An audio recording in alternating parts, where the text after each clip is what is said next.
As he rode the elevator, he was horrified to discover that the mischievous girl had actually placed her hand on the brake valve. This instantly threw him into a panic. His body began swaying uncontrollably from side to side, and even his breathing grew rapid. Seeing this, the girl curiously asked her grandfather, "What's wrong with him?" Upon hearing this, the old man explained to his granddaughter that the man suffered from claustrophobia. Staying in a confined space for too long causes him to feel inexplicable panic and shortness of breath. However, a mischievous idea popped into the girl's head. After glancing at the swaying Jack, she reached out and pressed the elevator's emergency stop button. Seeing this, Jack turned pale with fear, but before he could say a word to stop her, the girl had already slammed the emergency switch. This caused the elevator to get stuck on the 49th floor. She just pressed the stop button. It was an accident, Grandpa. It was an accident. She did it on purpose. She was looking right at me and then she pressed it. You're lying. I saw you. Liar. Evil little bitch. Whoa, whoa. I know what I saw. Mr. Axelrod, you're fired. Fine. I don't give a fuck.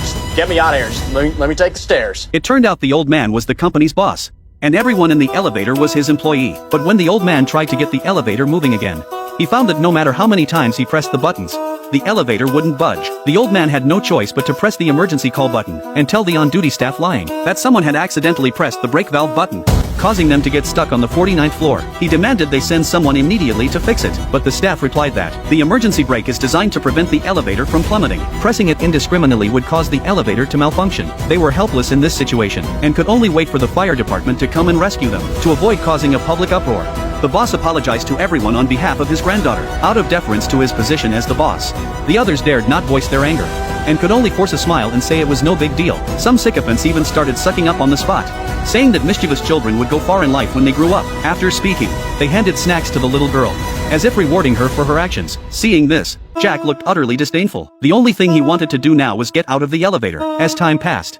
Jack grew increasingly restless. A lady handed him a bottle of vodka to calm his nerves. It wasn't until he tilted his head back and took a big gulp that the agitation in Jack's heart finally eased a little. To pass the time while waiting for rescue, everyone started chatting idly. Just then, the boss began to speak, claiming he would announce his retirement at the end of the month. He also revealed that he would receive a $750 pension and a hefty monthly allowance. Upon hearing this, everyone was instantly filled with envy, but unexpectedly, at that very moment, the lady behind them suddenly became agitated and immediately exposed the old man's true, ugly nature. It turned out her husband had once been an investor in this company. Even though the company made billions in profits every year, the old man had deliberately recommended junk stocks to him, which drove her husband to bankruptcy and he jumped to his death. Meanwhile, the old man had thrived through these dirty tactics and was now set to enjoy his golden years with a hefty pension. The woman's eyes were filled with resentment and rage, but seeing this, the old man showed not a shred of remorse.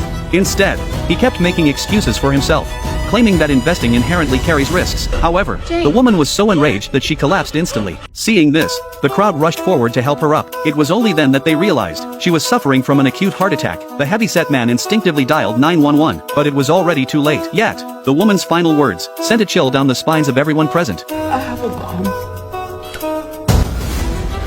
It turned out that to avenge her husband, she had strapped a time bomb to her body. She had intended to storm into the old man's office, but fate had it that she ended up riding the same elevator as him, and they were both trapped inside. Seeing her plan for revenge about to succeed, the woman breathed her last with satisfaction, but this terrified everyone present. They hurriedly began discussing escape plans. The overweight man quickly dialed 911, hoping the police would rush to their rescue. Meanwhile, the woman next to him pulled out her phone and immediately started a live stream, thinking this was definitely breaking news. But the old man remained unconcerned, believing it was impossible for the old woman to have a time bomb. Although everyone was skeptical, no one dared to check. Just as everyone was arguing fiercely over this, a pregnant woman stepped forward. She then forced herself to overcome her fear, crouched down, and began to carefully approach the woman to inspect her. But as she slowly lifted the woman's top, a time bomb suddenly came into view. Witnessing this, the crowd could no longer sit idly by. To save their lives, everyone began discussing escape plans. Some tried to break through the top of the elevator, but it was securely locked from above. They then tried to pry open the elevator doors to escape,